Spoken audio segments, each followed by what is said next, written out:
Hello, my name is Margaret Adele, and welcome to another indie book review. Today, I am reviewing When We Come Back by DH Schleicher. This is the third book I have reviewed from this author. I have reviewed a novel and another short story collection from them, and admittedly, I was kind of unsure of what the vibe of this collection was at first, because their previous collection was definitely centered around the idea of vanishing, getting lost, that kind of thing. And this one was a little bit different, but essentially, if you were to boil down the vibe, it is about the passage of time. There are two sections mostly, the past, especially the recent past, and the future, speculative. So the future stories read a lot more as sci-fi, whereas the past stories read a lot more as literary. I did like that it directly deals with COVID. Not that it's directly about the pandemic or quarantine, but rather that it's just talking about the banality of life during that time. The secretary at school becoming disliked by all the kids because she's the one constantly telling them to readjust their masks or wear their masks, like that kind of thing. And I'm one of those people where the pandemic was such a gigantic portion of our lives that if you are going to make a contemporary or literary book or any piece of work that is going to reflect the current human status, you have to include some aspect of the pandemic. It was just such a gigantic global cultural shift that you can't not include it. 2020 was definitely a landmark year, so I like that it was included so directly, and it talks about, again, some of the banality of coming to grips with it. I also liked that there were aspects of the year 2000, and the dot-com bubble, and 2008 and the recession, but in general, the past stories seemed a little bit more focused on kind of losing things to the day-to-day cycle, where you get so used to going through the motions of your day-to-day life that you lose things. Now, it didn't ring as true for me personally, because I have a very strangely whimsical life, but I get that feeling of, well, you're kind of just plodding through and things get lost. I will say that a lot of the relationships in here kind of felt a little bit too standard, felt more like stereotypes that needed to be investigated as opposed to bringing necessarily anything new to the table. There was a story with a couple that's unhappy in their marriage, and a friendship where it doesn't directly say the phrase friend zone, but I got whiffs of friend zone from the story, which I wasn't the biggest fan of.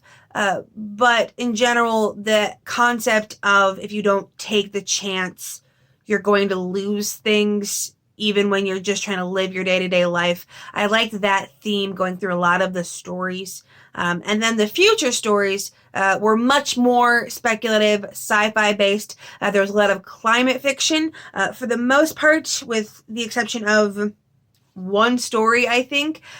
It was not hopeful about the future. Although I will give the author credit, the ways that he saw the future going and what he was critiquing with those speculative elements was different than what you see in a lot of future stories of how things are going to go. Because one of the stories, I think it's called The Commuter's Sentence, it really emphasized the problem with car culture in America, how America is obsessed with cars to the point that all these freeways and highways and the need for constant streets all over is actually a problem, and it shows a future world where everyone is basically living and dying inside of their cars because there's nowhere else. And I love the roaming bands of monkeys freed from the zoo going over this icy landscape, because of course sci-fi, you gotta have that climate change. That story got dark, though. That was probably one of the darkest stories in the entire thing. And then it did end, the official When We Come Back story, the official last one, did end on a more hopeful note. Even if I barely understood the science behind the story, the idea of, in essence, something lasting throughout the human line, like even thousands upon thousands of years in the future, there is some element of humanity that will always remain true even into the far future. I really liked that idea a lot. And also, that was one of the few stories I've ever read where it was focused on the future that didn't hate the internet. Because I don't know if you know this as you watch this on the internet. I'm kind of a fan. I've gotten, a lot of drama from the internet like everyone, but also I've gotten a lot of good things and friends and opportunities from the internet. A lot of people have. And so I liked that the science-y future stories weren't universally internet bad, actually. Like, that was really cool. I like that. And then at the very end, the actual last story in the collection is actually a re-release of a story that was originally published in the previous collection, And Then We Vanish, which honestly feels probably better suited to this collection than that one. It actually stood out to me as being strange in that collection, so I'm glad the author reprinted it in this one.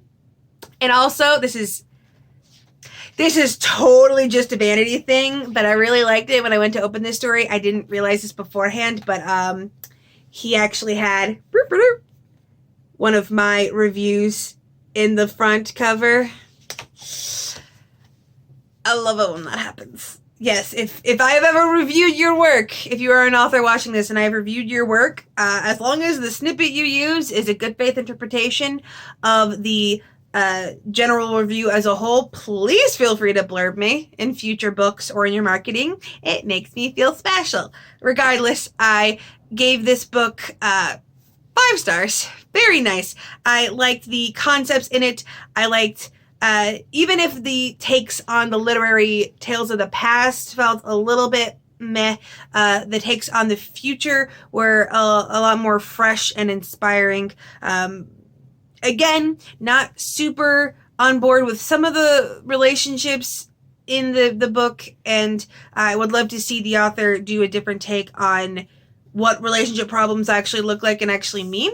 But beyond that, fantastic. Would definitely recommend if you like short story collections, and in general, I'm sure I'll be reading this author again in the future. Maybe, if you ever wanted to give me another one of those, like Grapes of Wrath with murder books, Mr. Schleicher, I would definitely be interested.